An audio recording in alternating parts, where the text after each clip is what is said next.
بسم اللہ الرحمن الرحیم۔ میرا شوہر مجھ سے 20 سال بڑا تھا۔ ہم دونوں بہت لڑائی جھگڑا کرتے تھے۔ ایک دن میرے شوہر کا بی پی ہائی ہوا اور اس کو فالج ہو گیا۔ وہ بستر پر پڑا رات کو روتا رہتا اور اشارے سے بار بار اسٹور روم کی طرف اشارہ کرتا تھا۔ میں اسٹور روم میں جا کر دیکھتی تو وہاں اندر کوئی نہیں ہوتا تھا۔ شوہر کا انتقال ہو گیا۔ مجھے عدت میں بیٹھے 3 دن ہوئے تھے۔ مجھے شوہر کے اشارے یاد آنے لگے۔ ایک دن ملازمہ نہ آئی تو میں اسٹور روم کی صفائی کرنے لگی۔ میری جان نکل گئی کیونکہ اسٹور روم کی صفائی کرتے ہوئے مجھے وہاں میرا شوہر اور اپنی کہتے ہیں کہ زندگی میں سب کے ساتھ ایک نہ ایک دن انصاف ہو ہی جاتا ہے۔ کچھ لوگوں کے ساتھ انصاف ہو جاتا ہے اور ان کو پتہ ہی نہیں ہوتا۔ میں بھی انہی لوگوں میں سے تھی۔ میرا نام مریم ہے۔ میں بہت زیادہ خوبصورت نہیں تھی۔ میرے ماں باپ نے میری شادی ایک گورنمنٹ کے ملازم سے کروائی تھی جو ایک بہت بڑے محکمے میں کام کیا کرتا تھا۔ وہ عمر میں مجھ سے 20 سال بڑے تھے اور اس کے سر پر ایک بھی بال نہیں تھا۔ ہم لوگ جب ساتھ باہر جاتے تو لوگ سمجھتے تھے کہ میں اس کی بیٹی ہوں۔ اس نے مجھے کہا کہ میں زیادہ کھانا کھایا کروں تاکہ میرا 7 سے 8 کلو وزن بڑھ جائے اور میں بھی اس کے برابر کی لگنے لگوں۔ میں نے مذاق میں کہہ دیا کہ آپ اپنا وزن کم کیوں نہیں کر سکتے، اور اگلے ہی پل اس نے میرے منہ پر تھپڑ دے مارا۔ ابھی ہماری شادی کو 4 دن بھی نہیں ہوئے تھے اور اس نے مجھے اتنی زور سے پڑ مارا کہ میں زمین پر گر گئی۔ میں حیران رہ گئی کہ میں تو مذاق کر رہی تھی۔ اس شخص نے مجھے اتنی زور سے مارا۔ اس نے کہا کہ عورت ہو عورت بن کے رہو۔ اس گھر میں تمہارے لیے سب کچھ میں ہی کرتا ہوں اور آئندہ بھی میں نے ہی کرنا ہے۔ تمہیں کوئی بھی حق نہیں پہنچتا کہ تم میرا کسی بھی حوالے سے میں مذاق نہیں بنا رہی۔ لیکن اس نے اس بات کا بہت برا منا لیا اور اس کے بعد بھی مجھے تانے دیتا رہا۔ وہ روز میرے لیے ایسی چیزیں لے کر آتا تھا جن کو کھانے سے میرا وزن بڑھ جائے۔ مجھے ایسی چیزیں کھانے کی عادت نہیں تھی۔ کبھی میرے لیے پائے تو کبھی میرے لیے برگر، یہاں تک کہ میرا معدہ خراب ہو گیا۔ لیکن اس نے کہا کہ اگر تم کھاؤ گی یہی چیزیں کھاؤ گی، نہیں تو کچھ بھی نہیں کھاؤ گی۔ الٹی سیدھی چیزیں کھانے سے میرا وزن تو بڑھ گیا عجیب طرح سے، میں عجیب بے ڈھنگی سی لگنے لگی تھی۔ سب لوگ مجھے کہا کرتے تھے کہ شادی کے بعد تمہیں کیا ہو گیا ہے، اچھی بھلی تم خوبصورت ہوا کرتی تھی، اتنی جلدی وزن بڑھا لیا۔ لوگوں کو بتانے کی بھی تو اجازت نہیں تھی۔ زندگی بہت بری گزر رہی تھی میری۔ اس شخص نے مجھ پر ہاتھ اٹھایا، میرے ماں باپ کے سامنے مجھے شرمندہ کروایا۔ میرے ماں باپ کو گالیاں دیتا، تانے دیا کرتا۔ مجھے ایک رتی برابر بھی عزت نہیں دی اس نے۔ مجھے لگا کہ وہ میرا خرچہ اٹھائے گا، لیکن اب اس نے مجھے کہنا شروع کر دیا، اگر پیسے چاہیے تو اپنی نوکری خود کر لو۔ زندگی میں سکون نہیں تھا، کوئی نہ کوئی بات کرتا ہی رہتا تھا وہ۔ میں نے اسکول میں نوکری کرنا بھی شروع کر دی اور میری حالت ایسی ہوتی تھی کہ کبھی کبھی میں اسکول کی کسی لڑکی کے سامنے ہی رونے لگ جاتی، باتیں بتانے لگتی۔ وہ لڑکی بھی حیران رہ جاتی کہ ٹیچر کو کیا ہو گیا ہے، کیونکہ میرے پاس کوئی بھی نہیں تھا جس سے میں بات کر سکتی۔ میرے شوہر کا کہنا تھا کہ جب تک عورت کو مارو نہیں وہ آپ کے ساتھ اچھے طریقے سے نہیں رہتی، اسی لیے میں اپنی بیوی کو بلا وجہ بھی مارتا رہتا ہوں۔ اپنے دوستوں کے سامنے بھی میری بے عزتی کرواتا رہتا اور ہمارے ہاں کوئی اولاد بھی نہیں ہو رہی تھی۔ زندگی بہت بری ہو گئی تھی لیکن کسی کو کچھ نہیں بتا سکتی تھی۔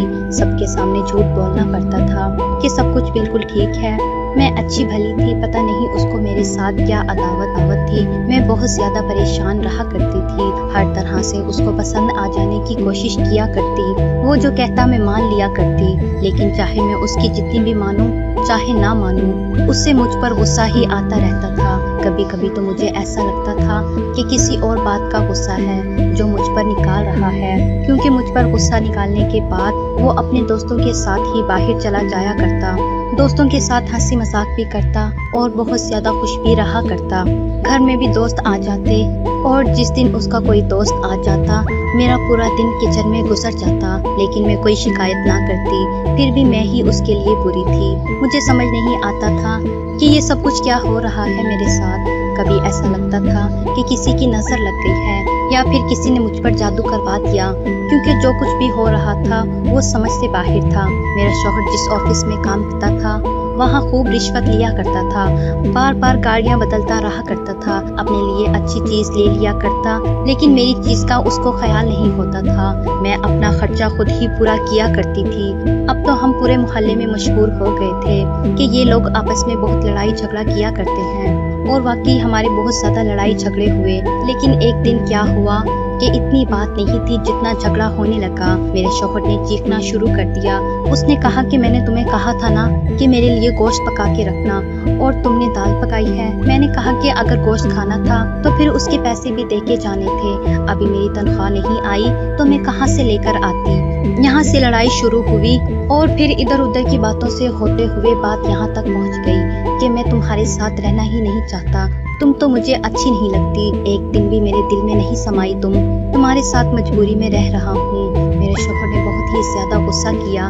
उसका बीपी हाई हो गया और उसको कोई अजीब किस्म का दौरा पड़ गया। मुझे समझ नहीं आ रही थी कि क्या से क्या हो रहा है। रात का वक्त था।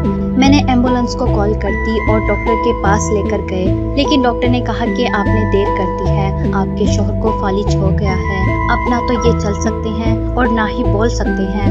इनका सारा जिस्म बेकार हो गया है सिवाय इनकी आंखों के और हाथ की 2-4 उंगलियों के अलावा। मेरे शौहर का पूरा जिस्म बेकार हो गया था।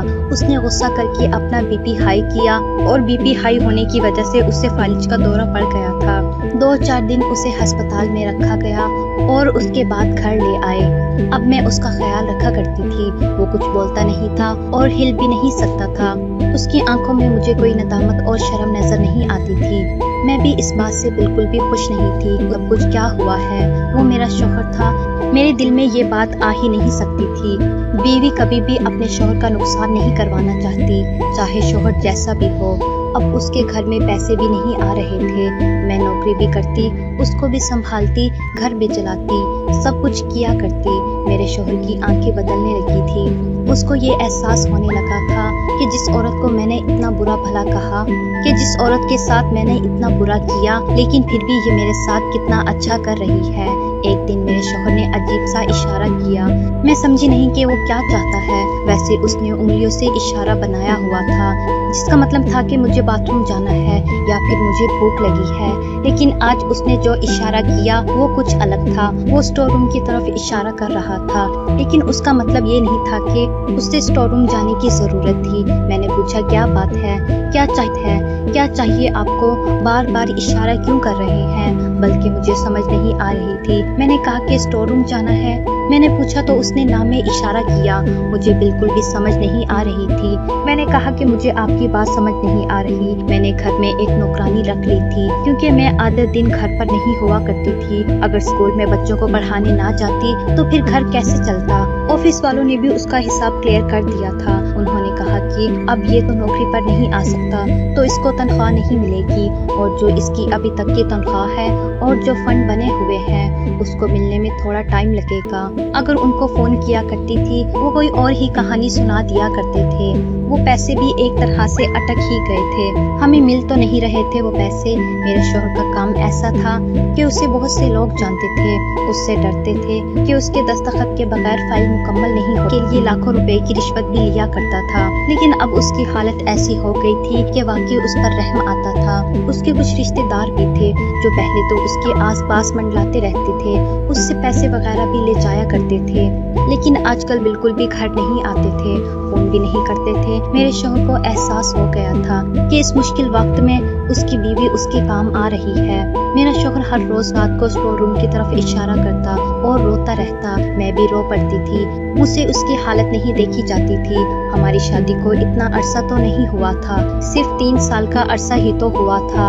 हाँ, ये बात अलग है कि इस 3 साल में उसने मेरा बहुत खून जलाया था, मुझे बहुत तकलीफ दी थी, लेकिन मैंने उसे माफ कर दिया था क्योंकि शायद उसको सजा मिल चुकी थी। मैं उसे सजा नहीं देना चाहती थी। मेरा शौहर बार बार रोता था और उसी तरफ बार बार इशारा करता था। मैं उसकी जिद पर जाकर देखती भी थी, लेकिन स्टोर रूम में ऐसा कुछ नहीं था। ना तो कोई ऐसी चीज जो उसको चाहिए थी और ना ही कोई ऐसी चीज जो उसकी थी। इंसान जो बिस्तरे मर्द पर पड़ा है, वो अगर कोई बार बार बात करे तो जाहिर है कि वो एक जरूरी बात होगी, लेकिन मुझे समझ नहीं आ रहा था। एक दिन मेरे शौहर की कजन भूले भटके वहाँ आ गई। शौहर से तो नहीं मिली, लेकिन मेरे साथ अजीबो गरीब किस्म की बातें करती रही। कहने लगी कि उनकी बकिया तनख्वाह और फंड के पैसे कब मिलेंगे। मैंने कहा कि मुझे नहीं पता, मैं तो रोज फोन करती हूँ, लेकिन वो कोई ना कोई बहाना कर देते हैं। वो तो काफ़ी सारे पैसे होंगे, उनका क्या करोगी? मैंने कहा कि उनका इलाज करवाऊंगी, शायद उनको दूसरे शहर लेके जाऊं ताकि उनका इलाज हो सके। कहने लगी कि जहाँ पर ये काम करता था सुना है बहुत रिश्वत चलती है, तो जो पैसे लेकर आता था वो कहाँ करता था? उसकी शादी तो नहीं की हुई थी। मैंने कहा कि मुझे नहीं पता, लेकिन मुझे तो वो पैसे नहीं दिया करता था। कहने लगी कि फिर जरूर उसने कोई दूसरी शादी ही की होगी। मैंने कहा कि अगर ऐसा होता तो वो औरत अभी तक मंजरे आम पर आ जाती, लेकिन मेरे शौहर ने ना तो मुझे कुछ बताया और ना ही ऐसा हुआ है। कहने लगी कि लगता है कि तुम झूठ बोल रही हो। मैंने तो सुना है कि ये रोजाना ना जाने कितने हजार रुपए लोगों से रिश्वत लिया करता था। इतने सारे पैसे उसने कहाँ कर दिए? तुम्हारे ही नाज नखरे उठाए होंगे। मुझे भी गुस्सा आ गया और मैंने कहा कि देखो, मैं नौकरी के लिए महीने के 30 दिन जलील हुआ करती थी। गर्मी हो या सर्दी में जरूर जाया करती थी अपने काम पर। हजारों बच्चों के साथ अपना दिमाग खराब किया करती थी। तब कहीं जाकर मुझे वो 25,000 रुपए मिला करते और वो भी घर में खाने पीने में लग जाया करते थे। मुझे नहीं पता, उसके पैसों को अगर तुमने तलाश करना है तो कर लो, उसके पैसों को भी और उसकी दूसरी बीवी को भी, और वो जब मिल जाए तो मुझे बता देना। इससे ज्यादा मैं कुछ नहीं कह सकती। उसने कहा कि तुम बहुत बदतमीज हो, तुम्हारा शौहर भी ऐसा ही बदतमीज था, तभी उसके साथ ये सब कुछ हुआ है। देखना कहीं तुम्हारे साथ भी ऐसा ना हो जाए। वो चारपाई पे पड़ा है, तुम उसकी देखभाल कर रही हो। अगर तुम भी चारपाई पर पड़ गई तो फिर तुम्हारी देखभाल कौन करेगा? दोनों मियाँ बीवी इसी तरह पड़े इस दुनिया से रुखसत हो जाओगे। मैं हैरान थी कि लोग किसी भी हाल में आपको नहीं छोड़ते। मैं अभी भी उसके साथ कोई बदतमीजी नहीं करना चाहती थी। मैंने उससे कहा कि ठीक है, अब वो यहाँ से जा सकती है। वो वहाँ से चली गई। मैंने अपने शौहर को ये सब कुछ बताया। वो भी सुन रहा था, समझ भी रहा था, लेकिन बोल नहीं सकता था। उसकी आंखों में भी आंसू आ गए। वो मुझसे बहुत सारी बातें करना चाहता था, लेकिन अब वो बोल नहीं सकता था।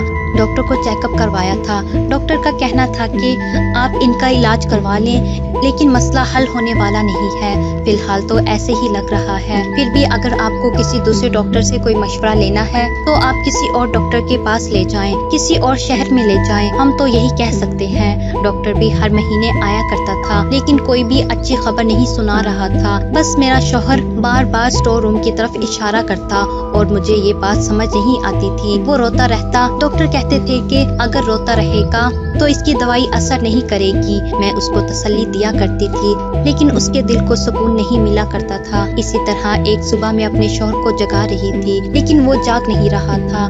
थोड़ी देर के बाद मुझे एहसास हुआ कि वो शायद इस दुनिया में नहीं है। मेरे कदमों तले से जमीन निकल गई। मैंने फौरन डॉक्टर को बुलाया। डॉक्टर ने कहा कि ये तो शायद रात में ही इस दुनिया से रुखसत हो गए और यही इनके लिए अच्छा था, क्योंकि इस तरह की जिंदगी को जिया नहीं जाता। तो जब इंसान अपनी उम्मीद छोड़ देता है, वैसे भी जिंदा नहीं रहा जाता। मुझे अपने शौहर के जाने का बहुत दुख था। उसने चाहे जितना भी बुरा किया हो, फिर भी उसके साथ ऐसा कुछ नहीं होना चाहिए था। उसे जिंदा रहने का हक हासिल था। शायद उसे दफना दिया और मैं इद्दत में बैठ गई। मैंने कहा कि मैं इद्दत पूरी करूंगी। इस बीच में मेरे घर में नौकरानी आया करती थी और घर के कामों को वही किया करती थी। बाहर से सामान वगैरह भी वही लाकर दिया करती थी। मैं बाहर बिल्कुल भी नहीं जाती थी। अपने शौहर की रूह को इज्जत देने का मेरे पास यही तरीका था कि मैं इद्दत पूरी करती, और मैं यही करती रही। एक दिन दरवाजे पर दस्तक हुई और मुझे नौकरानी ने आकर बताया कि आपसे कोई औरत मिलना चाहती है। उसके साथ 2 बच्चे भी हैं। मैंने कहा कि नाम क्या है उसका। जब उसने मुझे बताया तो मैंने कहा कि मैं तो ऐसी किसी औरत को नहीं जानती। उससे बैठक में बिठाओ, मैं आ रही हूँ। जब मैं गई तो मैंने उस औरत को देखा। मैंने उसको वाकई पहले कभी नहीं देखा था, और उन बच्चों को भी नहीं। उसने कहा कि मैं तुम्हारे शौहर की दूसरी बीवी हूँ। हमारी शादी को 2.5 साल हो गए हैं। यानी जब उसने तुमसे शादी की उसके 4 महीने बाद ही उसने मुझसे शादी कर ली। मैं अपने बच्चों का और अपना हक लेने आई हूँ। मैंने जब उसकी ये बात सुनी तो मैं हैरान रह गई। इसका मतलब है कि शायद मेरे शौहर के रिश्तेदारों को भी शक था कि मेरे शौहर ने दूसरी शादी कर ली, तभी तो वो ये बात करके गई थी। जो औरत उस दिन मेरे घर आई थी झूठ नहीं बोल रही थी। मैंने कहा कि मुझे तो इस बारे में पता नहीं था और तुम्हें शर्म नहीं आई? किसी के शोहर से दूसरी शादी हुए? उसने कहा कि देखो, शर्म की बात मुझसे नहीं करो, मैं भी मजबूर थी और मैं तुमसे ज्यादा खूबसूरत हूँ। वो मुझे पसंद करता था। उसने मुझसे शादी कर ली और 2.5 साल में 2 बच्चे भी पैदा हो गए। मैं हैरान थी। मैंने कहा कि आज मेरे बच्चे होते तो मैं कम से कम अकेली तो ना होती। मैंने कहा कि खूबसूरत तो मैं भी थी, लेकिन उसने जानबूझकर मुझे बदसूरत बनाने की कोशिश की। उसने कहा कि मर्द ऐसा क्यों करेगा, शायद तुम्हारी किस्मत ही खराब है। लेकिन ये सारी बातें अब माजी में चली गई हैं। वो इस दुनिया से चला गया है, बस मेरे बच्चों का हिस्सा चाहिए। मैंने कहा कि वो कुछ भी छोड़कर नहीं गए हैं। उसकी नौकरी वालों ने भी अभी तक पैसे नहीं दिए। जब वो पैसे आएंगे तो उसमें से मैं तुम्हें आधे पैसे दे दूंगी। और ये घर भी वैसे किराए का है। इस घर को तो मैं चलाती थी, तुम्हारा शौहर नहीं चलाता था। पैसे तुम पर ही लुटा कर आया करता था, तभी तो इस घर में 1 रुपया भी नहीं होता। तुम उसकी जिंदगी में ऐश करती रही हो, अब तुम्हें क्या चाहिए? उस औरत ने मुझसे झगड़ा करना शुरू कर दिया और घर में तलाशी लेने लगी। मैंने कहा कि कुछ भी नहीं है, जाओ यहाँ से। मेरा बीपी बढ़ने लगा। मुझे बहुत ज्यादा गुस्सा आ रहा था। वो औरत बड़ी ही ज्यादा जिद्दी थी, लेकिन जब उसे कुछ भी ना मिला तो वो वहाँ से चली गई। उसने कहा कि मैं भी नजर रखूंगी, जब उसकी तनख्वाह के पैसे आएंगे तो मैं अपना हिस्सा लेने के लिए आ जाऊंगी। मुझे सब कुछ पता चल जाएगा। मेरी नौकरानी ने मुझे 2-3 दिन बाद बताया कि वो उस औरत को जानती है। ये तो गलत काम करती है, ये उसी तरह लोगों से शादी करती है, फिर बाद में उनकी दौलत मांगती है। तलाक लेने के बाद कहती है कि मुझे मेरे बच्चों का खर्चा दे दो। पता नहीं उसने ये सब कुछ क्यों किया, लेकिन ये अच्छी औरत नहीं है। उसको तो सारा मोहल्ला जानता है। मैंने कहा कि मेरी जिंदगी में कुछ भी अच्छा नहीं हो सकता। शोहर ने भी मुझे तंग से तंग किया, मेरे लिए इतनी मुसीबत बना के चला गया। मैं क्या करूं? अभी मुझे इद्दत में बैठे ज्यादा वक्त नहीं हुआ था। मुझे अपने शौहर का बार बार ख्याल आता था कि क्यों वो स्टोर रूम की तरफ इशारा करता था। आखिरी वक्त में वो यही करता रहा था और मेरे दिमाग में उसकी याद बस गई थी। औरत भी बहुत अजीब होती है, जब किसी से मोहब्बत करती है तो उसकी बेवफाई भी माफ कर देती है, लेकिन मर्द के अंदर इतनी ताकत नहीं होती। मुझे तो आज तक ये समझ नहीं आया कि मेरे शौहर ने मेरे साथ इतना बुरा सलूक क्यों किया, जबकि मैंने उसका कुछ भी नहीं बिगाड़ा था। मैं तो अपने घर से यही सोचकर आई थी कि हमेशा उसका साथ दूंगी। देखने में भी बुरी नहीं थी, लेकिन शायद उसके दिल में ना बैठ सकी औरत खूबसूरत है या नहीं। उसकी अपनी खूबसूरती तो तय नहीं करती, नजर तय करती है। अगर मर्द की नजर को कोई औरत खूबसूरत लग जाए और वो खूबसूरत ना भी हो तो वो उससे मलका बना के रखता है। और कभी कभी अच्छी शक्लों सूरत वाली औरतें भी जब मर्द की मंजूर नजर ना बने तो उनकी हालत मेरे जैसी हो जाती है, क्योंकि आजकल तो हालात ही ऐसे हैं। दिन रात टेंशन में रहती थी, रोती रहती थी और खाने पीने को भी कुछ भी नहीं मिलता था। लेकिन अब मेरे पास क्या रह गया था? मेरी उम्र भी इतनी ज्यादा नहीं हुई थी, लेकिन मुझसे किसी ने शादी नहीं करनी थी और ना ही मेरा शादी करने का कोई इरादा था।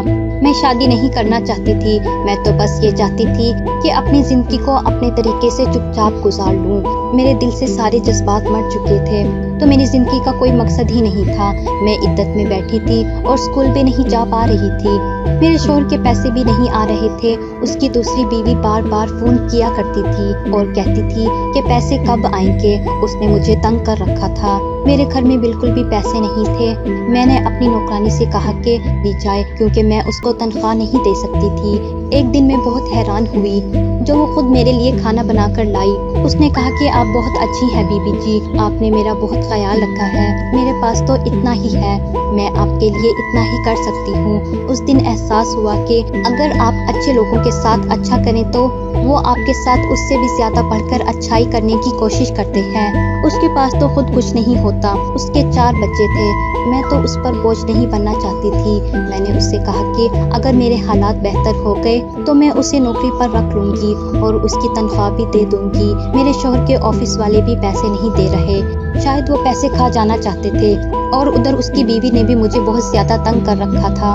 मेरी कुछ दोस्त वगैरह थी जिनसे मैंने थोड़े बहुत पैसे उधार ले लिए थे और किसी तरह खाना पीना भी चल रहा था, लेकिन वो भी बहुत कम थी। मैं बहुत ज्यादा परेशान थी। अब तो मैंने नौकरानी को भी छुट्टी दे दी और घर बहुत ज्यादा गंदा हो गया था। वैसे भी करने को कुछ नहीं था, सोचा कि घर के काम ही कर लूं। मैं स्टोर रूम में चली गई और स्टोर रूम में भी अपने शौहर के बारे में ही सोच रही थी, क्योंकि वो बार बार इसी तरफ इशारा किया करता था।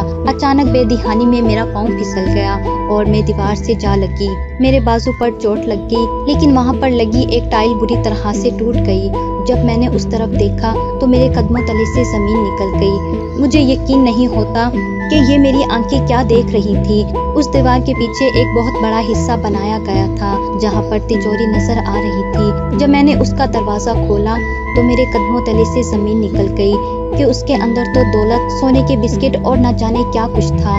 जाहिर है ये सब कुछ यहाँ मेरे शौहर ने रखा था। वो बार बार इसी तरफ इशारा किया करता था, लेकिन बता नहीं पाता था। जैसा कि मेरे शौहर के बारे में मशहूर था कि वो एक महकमे में काम किया करता था और बहुत ज्यादा रिश्वत लिया करता था। शायद ये सब कुछ उसने रिश्वत के पैसों से ही बनाया था। मैंने वो सारा सामान वहाँ से निकाल लिया और उस जगह को इस तरह बंद कर दिया जैसे वो पहले बंद थे। जो टूटा हुआ था उसके आगे मैंने शीशा लगा दिया। अगले दिन मैंने नौकरानी को बुलाया और उससे कहा कि घर का सारा सामान पैक करना है, मैं यहाँ से जा रही हूँ। वैसे भी ये घर किराए का था। नौकरानी ने मुझे एक बात बताई जिससे पहले मैं सोच रही थी कि मिलने वाली दौलत में से कुछ हिस्सा मैं उसकी दूसरी बीवी को भी दे दूं, लेकिन उसने मुझे बताया कि वो दोनों बच्चे उसके नहीं थे। वो झूठ बोल रही थी आपसे, आपके शौहर के बच्चे नहीं हैं, किसी और के बच्चे थे। वो हमारे मोहल्ले में ही रहती है। कल को एक आदमी आया था और अपने बच्चे लेके चला गया। नौकरानी का कहना था कि ये भी हो सकता है कि वो झूठ बोल रही हो और आपके शौहर ने उसके साथ शादी ही ना की हो, क्योंकि ये औरत इस तरह के ड्रामे करने में बहुत ज्यादा मशहूर है। मैं भी खामोश हो गई। मैंने नौकरानी को उसकी तनख्वाह और कुछ इजाफी पैसे भी दे दिए। वो भी हैरान हुई। उसको लगा कि शायद ऑफिस वालों ने पैसे भेज दिए, लेकिन ऑफिस वाले तो पैसे खा चुके थे। मैं वहाँ से चली गई। मैंने कुछ सामान भी नौकरानी को दे दिया। मैं थोड़ा बहुत सामान लेकर दूसरे शहर में चली गई। वहाँ जाके मैंने घर बनाया, नौकरी भी करने लगी। आज मेरे पास गाड़ी है, घर भी है और मैं अपने शौहर के नाम से एक मदरसा भी बनवा रही हूँ। ये पैसे उसी के थे, उसी ने ये रखे थे जो वो मुझे देना भी नहीं चाहता था, लेकिन शायद किस्मत में यही लिखा था कि जब वो इस दुनिया से चला गया तो ये पैसे मुझे मिल गए। इसीलिए मैंने अपने पैसों के साथ होती थी। ये सब सुनने में लेकिन मेरा शौहर मुझसे 20 साल बड़ा था, लेकिन उसे सर्विस देते हुए 21 साल हो चुके थे। उसने इतने सालों में ये सब कुछ जमा किया था, लेकिन उसकी किस्मत भी अजीब थी कि वो जमा तो कर गया लेकिन इस्तेमाल ना कर सका और दुनिया से चला गया। बस यही तो जिंदगी है, इसमें कुछ ना कुछ अजीब होता ही रहता है। पर मैं किसी पर भरोसा नहीं करना चाहती और दोबारा शादी भी नहीं करना चाहती। फिलहाल मैं कुछ साल ऐसे ही गुजार देना चाहती हूँ। मैं आगे पढ़ाई भी कर रही हूँ ताकि मुझे इससे अच्छी नौकरी भी मिल जाए, क्योंकि दौलत का चाहे आपके पास दरिया ही क्यों ना हो, एक दिन खत्म तो हो ही जाता है। मैं अपने शौहर को अच्छे अल्फाज में याद करती हूँ। उसके एहसाले सवाब के लिए कोई न कोई ख़त्म वगैरह भी पढ़ाती रहती हूँ, क्योंकि वो जैसा भी था तो मेरा शौहर। हमारी वीडियोस अगर आपको पसंद आ रही हैं तो ज़रूर लाइक कीजिए, और अगर आपने हमारा चैनल सब्सक्राइब नहीं किया तो ज़रूर कीजिए। उसके साथ साथ बेल आइकॉन पर भी लाजमी क्लिक कीजिए ताकि हमारी हर आने वाली वीडियो आप तक बर वक्त पहुंच सके। अल्लाह हाफिज।